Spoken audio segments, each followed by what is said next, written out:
Hi, I'm Coach Tina, and today I'm going to talk to you about shoulder mobility and 4 exercises that you can do from home.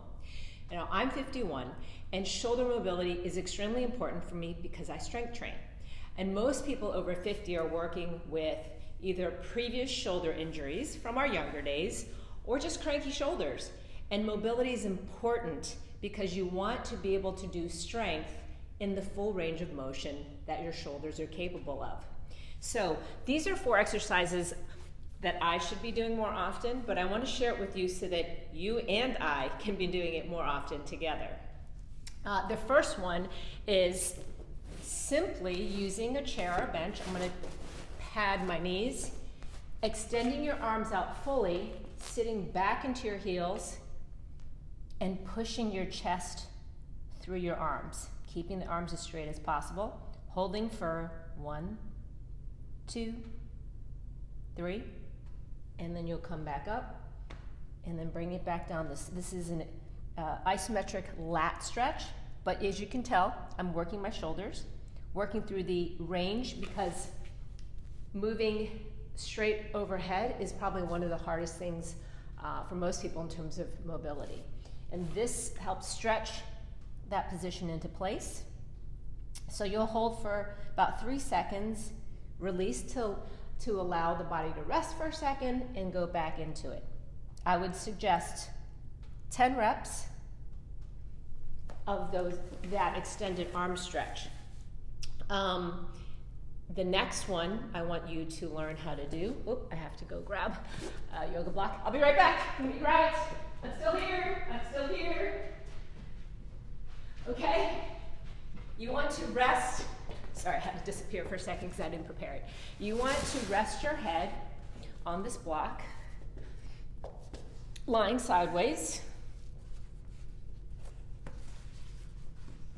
so that your shoulders are stacked. The feet and the knees can just be in a neutral little bent position. Arms will be fully extended in front, shoulders stacked right on top of each other, palms face each other.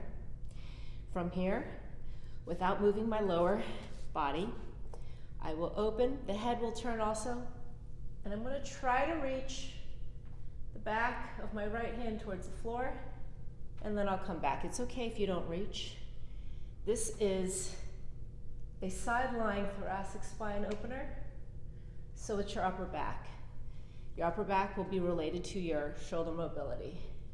You'll be doing 10 reps like this. My lower body wants to move to help me open, but I'm not going to let it, so that it's isolated into the upper back. You'll do 10 reps on the left side.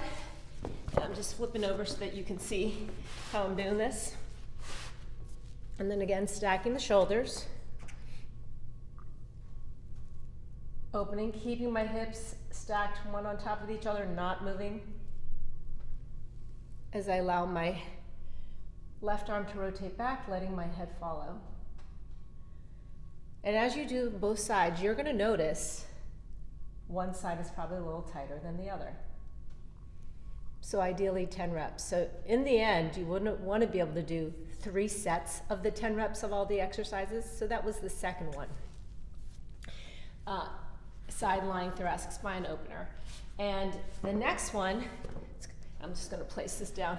You're going to be on your face. Kind of not fun, but in a lying down position, completely on the ground, arms overhead, as so, neck in a neutral position, so my nose is a little smushed into the floor. From here, I'm going to lift my arms, thumbs are facing up, lift it, bring it into this Y position as my arms are making the shape of a letter Y with my body, then lift and bring it into what I call, if you were looking at me from above, I'd look like the letter T. Then I'm going to lift, bring it back to the Y position, and lift and bring it back to the I position. That's considered 1 rep. Ideally, you're doing 10 of those. So be I, Y, T, back to the Y, and back to the I. That would be, it's called a prone IYT. And it'll feel hard, especially here. So for me, the hardest is bringing it back to the I position. And the last exercise I want to go through is, they're called shoulder cars, so controlled articulated rotations. And I'll give you an example as I'm sitting here in a half kneeling position, starting with my right hand. I'll make a fist. My palm will go up, facing up. And in this position, it can't go any further, right? So I'm going to rotate my fist, the palm, so it's trying to reach facing back, coming all the way around. And ideally, I will hold on to my rib cage to make sure I don't cheat. So when I say cheat, my ribs want to flare. I'm going to keep the ribs down as I create this. Bring the fist upward, turn it around, and bring it down. Go for 5 going this direction, as we just did together. Now I'm going to go 5 in the opposite direction. So now my fist is facing down, palm's facing down, going behind me. From here I can't go any further, so I'm going to rotate my palm and fist so that the palm will end up facing the ceiling on the way back up. And then fist is down on the way here. So I'm going to get 5 going this way. It's very little movement, it's all in your shoulder joint. So you'll do 5 on this side, 5 on the other side. So that's 4 exercises that you can do, ideally sets of 10, and most ideally, even if you just do 1 set, it's okay. If you can get 3 sets in, you don't have to do it every day, maybe every other day, but doing it more regularly is going to be so wonderful and important for your shoulder mobility and your strength. Now, as you know, if you've liked this post or if it's helpful, please definitely like it and subscribe down below. And I look forward to seeing you next time.